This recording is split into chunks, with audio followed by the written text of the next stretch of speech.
Hello' বন্ধু বান্ধৱীসকল নমস্কাৰ। ৰাতি ভিডিঅ'টো তোমালোকক মই আজি আৰু এটি নতুন ভিডিঅ' প্ৰচাৰ কৰিব ওলাইছোঁ। বন্ধু বান্ধৱীসকল তোমালোকে ভিডিঅ'বোৰ শ্বেয়াৰ কৰিবা, ভাল ভাল অভিজ্ঞতা মই প্ৰচাৰ কৰি থাকিম তোমালোকৰ মাজলৈ। মই আজি ঝাৰখণ্ড আৰু অসমৰ মাজৰ পাৰ্থক্য কিছুমান প্ৰকাশ কৰিব ওলাইছোঁ এই ভিডিঅ'টোৰ জৰিয়তে।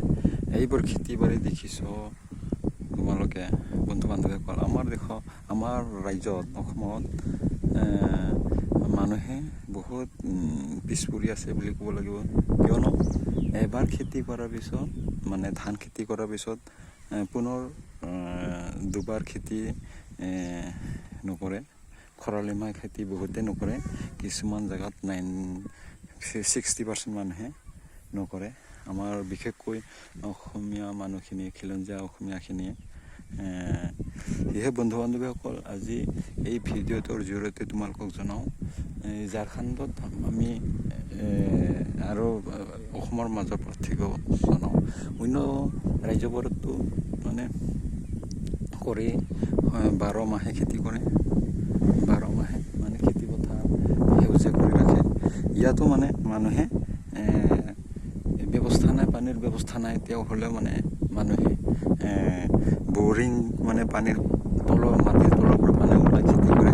এইটো খেতি মানে ইয়াতে বাদাম লগোৱা হৈছিলে এসপ্তাহৰ আগতে মানে ওলাই মানে বাদামখিনি কৰি উঠাই মানে বাদামবোৰ উঠাই এই বেলেগ খেতি ৰুই দিলে, লগালগ হাল মাৰি লগাই দিলে।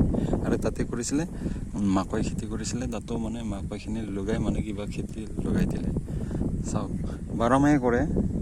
সেয়েহে আমাৰ অসমতকৈ মানে ইয়াতে মানুহে বেছি খেতি কৰে আৰু উন্নত বুলিও ক'ব লাগিব। উন্নত হ'ব খেতি যদি বেছি কৰে, উন্নত হ'ব। এই চাৰিওফালে মানে খেতি আৰু সেই খেতি মানে ইয়াতে বিনছ খেতি আছে। এইবোৰ চাৰিওফালে ধান খেতি হোৱাৰ লগে লগে মানে মানুহে খেতিবোৰ কৰিব, ওপৰা খেতি কৰিব, নানা ধৰণৰ খেতি কৰে। কিন্তু আমাৰ অসমত এনেকুৱা নাই। সেয়ে মাজত পাৰ্থক্য অলপ। ইয়াৰ মানুহে মানে খেতি অলপ বেছিকৈ কৰে বুলি ক'ব লাগিব। ইমান সুবিধা নহ'লেও মানে মানুহে কৰে। কিন্তু আমাৰ অসমত ইয়াতকৈ ঝাৰখণ্ডতকৈ বহুত পানীৰ সুবিধা আছে, বহুত সুবিধা আছে। মানুহে তেওঁ নকৰে। নদী আছে, নদীৰ পৰা পানী 12 মাহে পানী, খৰালি মাহো মানে চলি থাকে। তাৰপৰা মটৰ লগাই মানে খেতি 12 মাহে ভাল খেতি কৰিব পাৰে। কিন্তু মানুহে নকৰে।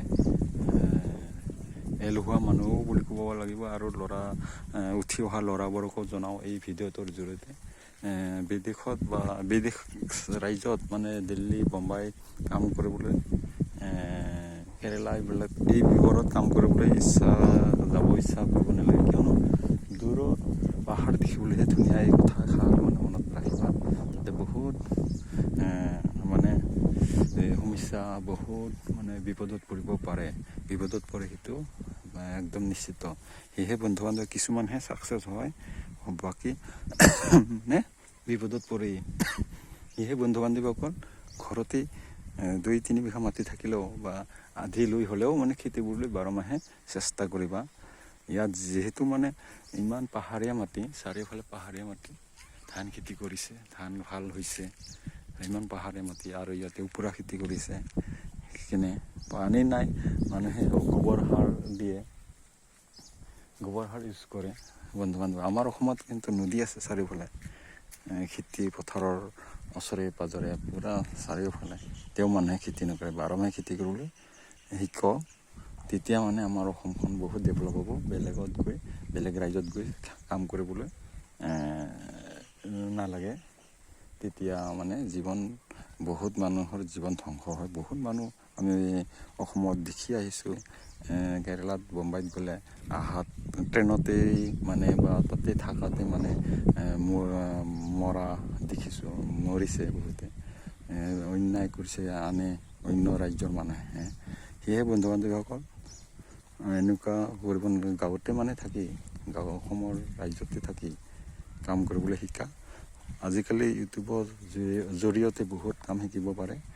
আৰু ভাল ভাল মানে অভিজ্ঞতা লাভ কৰিব পাৰে বন্ধু বান্ধৱীসকল। সেয়েহে এই মানে খেতি পথাৰৰ জৰিয়তে এই ৰাজাৰখানৰ জৰিয়তে মানে অসমত যে ইমান সুবিধা আছে তেওঁ নকৰে, সেইটোৱে মই জনালোঁ।